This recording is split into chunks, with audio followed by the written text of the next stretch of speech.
안녕하세요. 엉투일기의 엉클 케빈입니다. 잘 지내셨는지요? 네, 주식이 좀 올라가는 듯 하다가 요즘 또 하여간 좋은 소식이 나쁜 소식이었다가 나쁜 소식이 다시 좋은 소식이 되고 뭐 지금 여러 가지 전망들이 엇갈리면서 주가가 뭐 올라갔다 내려갔다 혼란스럽게 하는 것 같습니다. 테슬라는 100에서 한 200까지 올라갔죠. 네.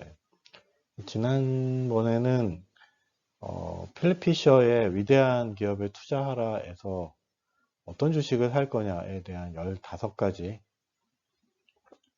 항목들을 놓고 이제 그게 테슬라랑 어떻게 되냐 뭐 이런 이야기를 했습니다. 그 바로 뒷장에 언제 살 거냐라는 그런 내용이 있습니다. 그러니까 정말 훌륭한 주식을 우리가 찾았다. 그러면 아무 때나 사도 좋으냐라는 거에 대한 질문이고 거기에 대한 필립 피셔의 답입니다. 아, 이거 진짜 읽다가 무릎을 치는 일이 있었습니다. 거기 나와 있는 그 구절절히 그게 테슬라로 마음고생을 하는 저한테 엄청난 위로가 됐다는 걸 말씀드리고요. 이런 거를 다 지난 다음에 하냐, 뭐 그 전에 얘기를 했어야지. 저는 아직 투자를 제대로 시작한 지 얼마 되지 않아서 생각은 해도 또 말로 하기는 부담스러운 거고요. 어차피 일기니까 사후에 적는 거죠. 네, 그렇습니다. 전통적인 방법론으로 살 거냐, 뭐 경제 지표를 검토를 해서 주식이 계속 오를 거로 예측이 되는 그때 살 거냐, 의미 없다는 거죠. 왜냐하면 예측 가능하지 않기 때문에. 그러면 어떻게 살 거냐, 뭐 안전마진을 뭐 계산을 해서 살 거냐, 그럼 성장준, 이익이 나지 않는 그런 기업들은 어떻게 할 거냐.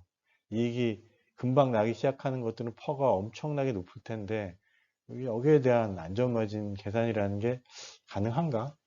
성장주는, 성장주 투자가 가장 좋은 투자인데, 이런 방법으로 사서는 안 되겠다라는 게 필리피셔의 이야기고, 그래서 결국은 성장주는 성장주 자체의 특징이 있으니 거기에서 찾는 방법을 좀 검토를 해보자.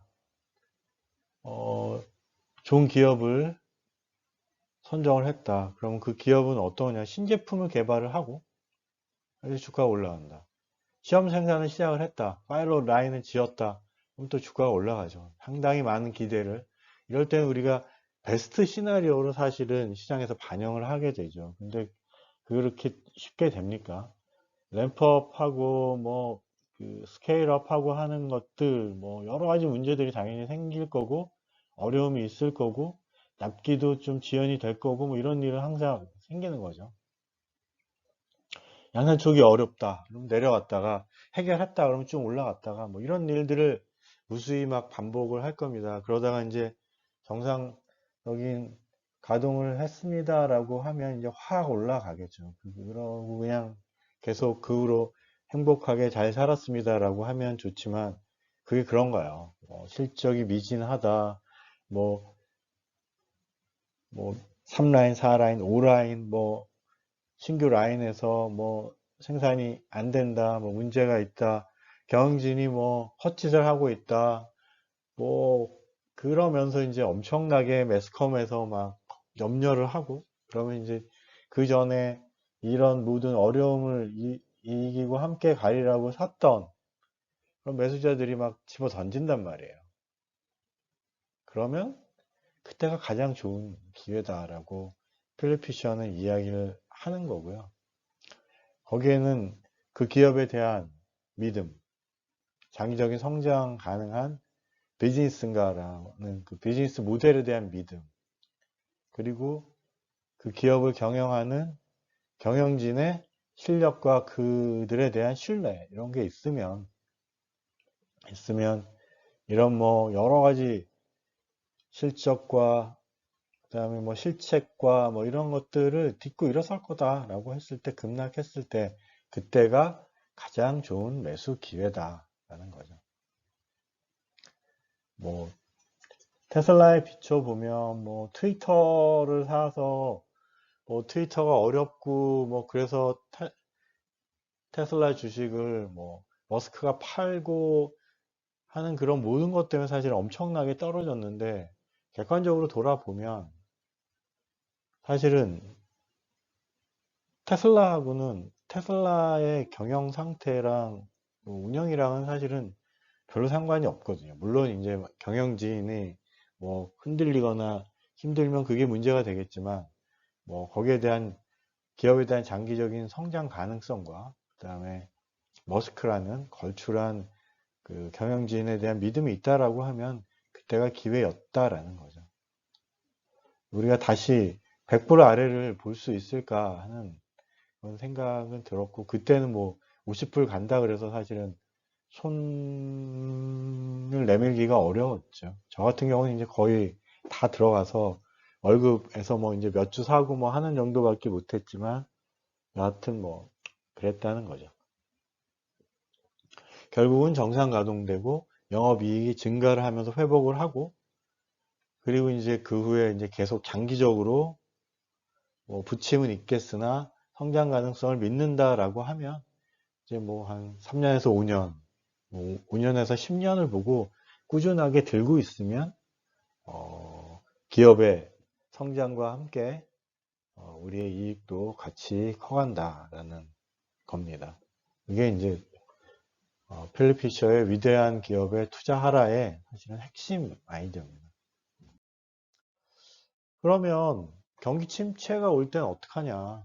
이제 다음에 이제 언제 팔 것이냐? 언제 팔면 안 되냐 하는 그런 이야기가 있는데 여하튼 경기 침체가 와서 막 주변에서 난리를 치고 실제로 경기 침체가 오면 아무리 훌륭한 개별주라고 해도 30에서 50%가 떨어진다. 그럴 때는 어떻게 해야 되냐라고 했을 때 결국은 뭐 버텨야 되고 그렇지만 호흡을 좀 길게 매수를 해서 한 뭐 10에서 20% 정도? 저 같은 경우는 한 20% 정도라는 느낌이 왔는데 어쨌든 뭐 10에서 한 20% 정도를 한 3년에서 5년 정도를 두고 현금을 마지막에 우리가 경기 침체가 오거나 할 때는 진짜 기업과 경영진에 대한 신뢰가 있다고 하면 최적의 기회거든요. 그때 진짜 기쁜 마음으로 매수를 해서 단가도 낮추고 이익을 극대화할 수 있고 안 하고 그냥 올라가면 그 전에 샀던 70, 80%, 90% 가지고 이익을 내면 된다라는 거죠. 근데 뭐 다 아는 이야기인 것 같습니다만 지키기 어려운 이야기고 이런 이야기를 또 우리의 전설적인 그런 그 책 속에 이런 이야기가 있다는 게 아주 디테일한 내용들이 있어요. 뭐 노조 관련된 이야기도 있고, 뭐 경영진의 실책에 대한 이야기도 있고, 뭐 하는 그 이런 말도 안 되는 이유로 폭락했을 경우에는 가장 좋은 기회가 될 수 있다.